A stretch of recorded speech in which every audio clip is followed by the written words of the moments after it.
Hey guys, Mr. Enyard here. This video is going to focus on percents of amounts, finding a total from a percentage and finding a part from a percentage. I highly encourage you to go check out my other videos, percent conversions to decimals to see how percentages and decimals are related, as well as fraction versus decimal to see how fractions and decimals can go back and forth. And there's some really cool stuff in there that would help this make sense if you don't already have those skills. But if you're ready for this, go for it, and let's find some percents of amounts. So this video is going to focus on percentages of amounts and finding totals from percentages. These are two opposite things. One of them, you have a total, and you want to find a certain percentage of that total. That's the first part. The second one is you don't know what the total is. You have a part.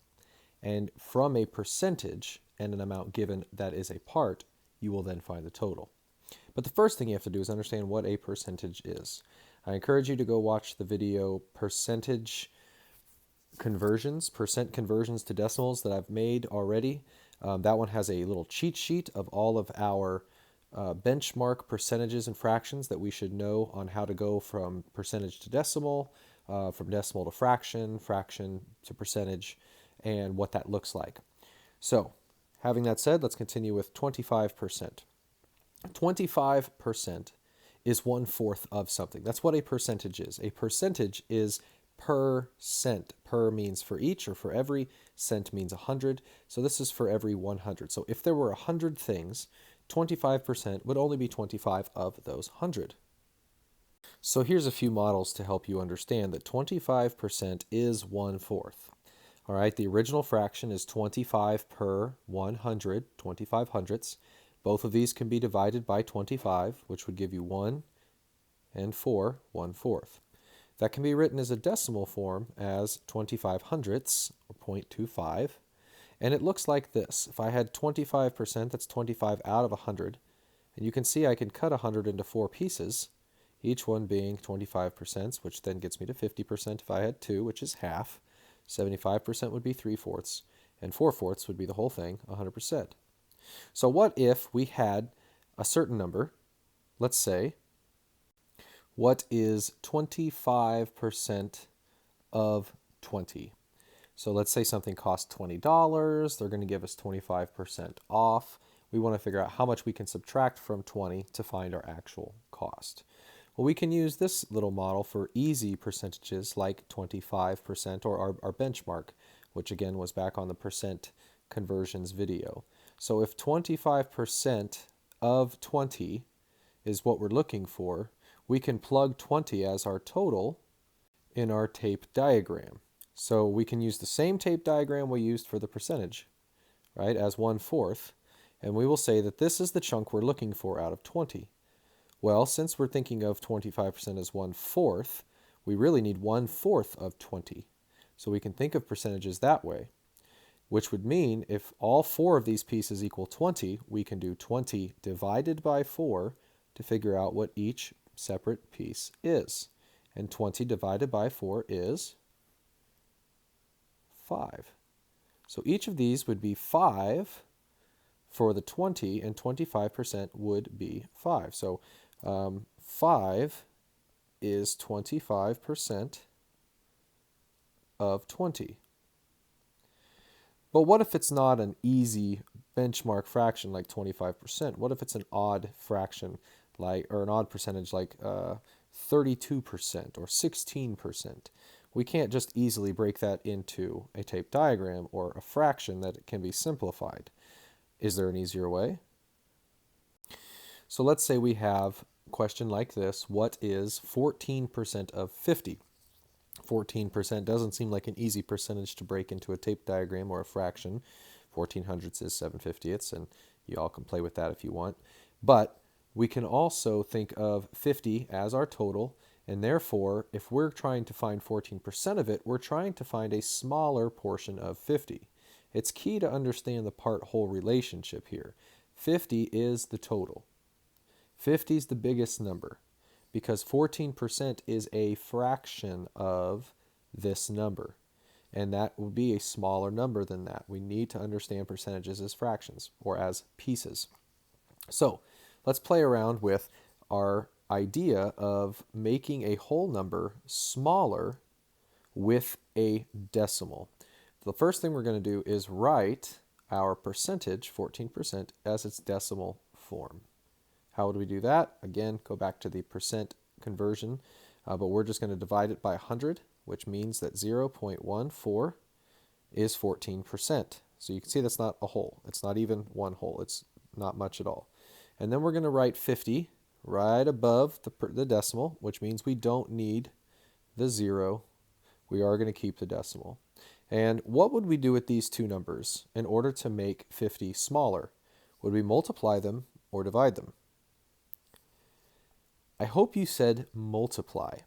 When you multiply a whole number by a decimal, a number that is less than 1, you are going to make this number smaller. Multiplying by a fraction is the same by dividing by something bigger than a fraction, like a whole number. When you multiply 1/2, let's say we had 5, and we're going to multiply it by 0.5 or 1/2. Well, what's 5 times 5? 25.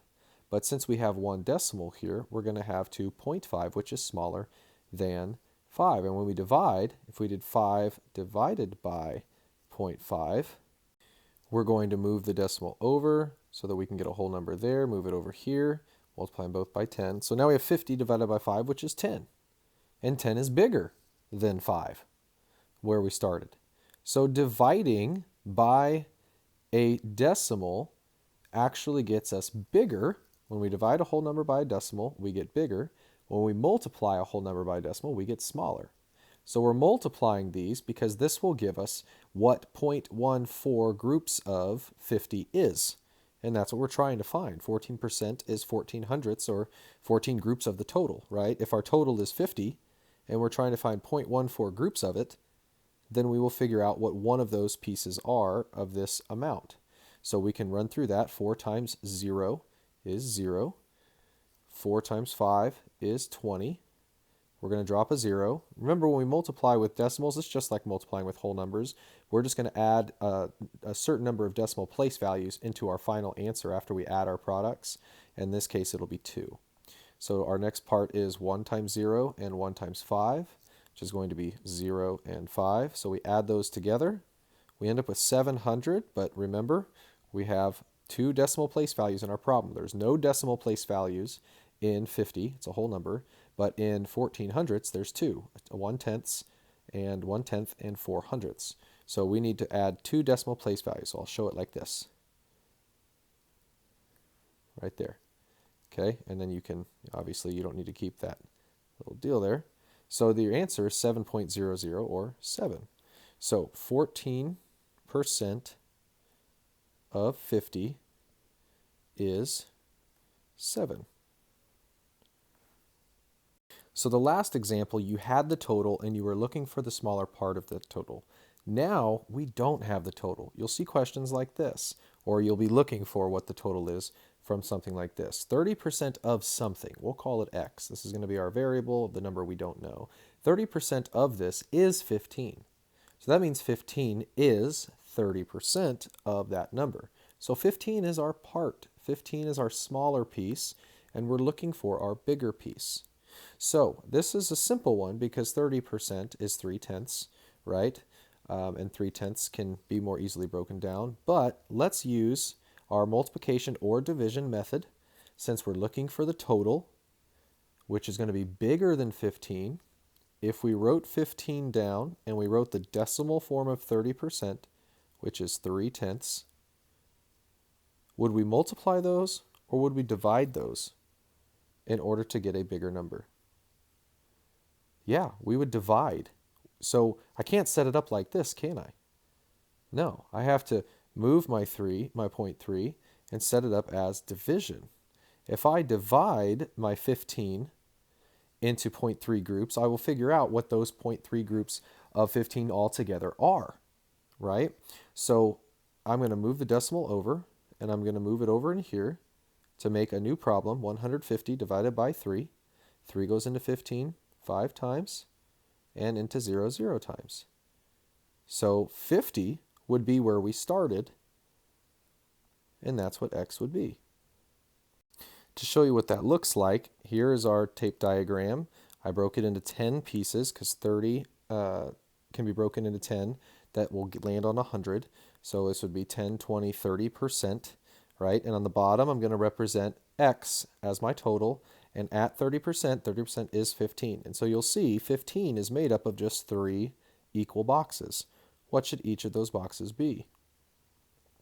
They should each be 5. 5, 10, 15, which means every box in a tape diagram, since it's all equal pieces, 10 equal pieces, are going to be 5s. So we have 10 groups of 5, therefore X equals 50.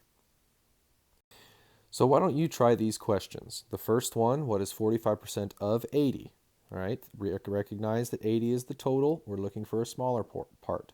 What could we do? There's several options, but what's the easiest mathematical algebraic way of solving for a percentage of a total? And down here, 72% of something, so X is our total, is 36. So 36 is 72% of something, so therefore this is a part, not the whole. What would X be? Pause the video and try them on your own, and then I'll go over it.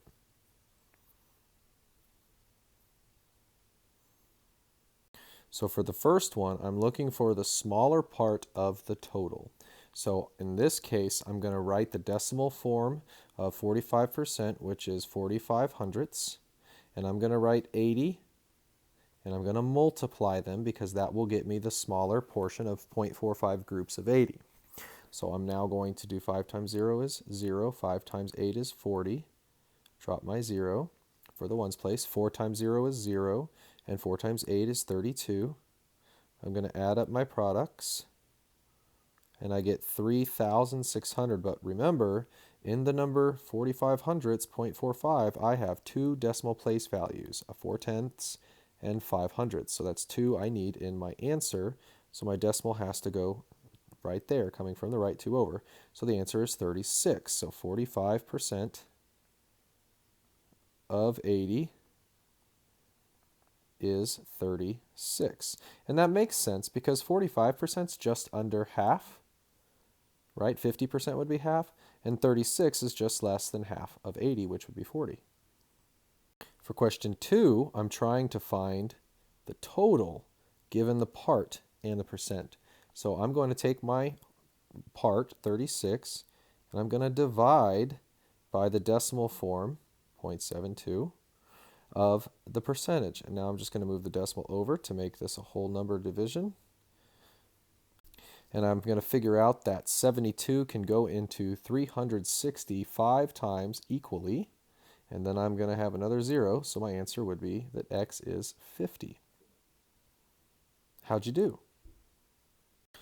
Well, there you have it. Let me know if you have any questions about this video or any ideas of videos you'd like me to make. Just message me on Schoology or comment in the comment section. I'll talk to you later.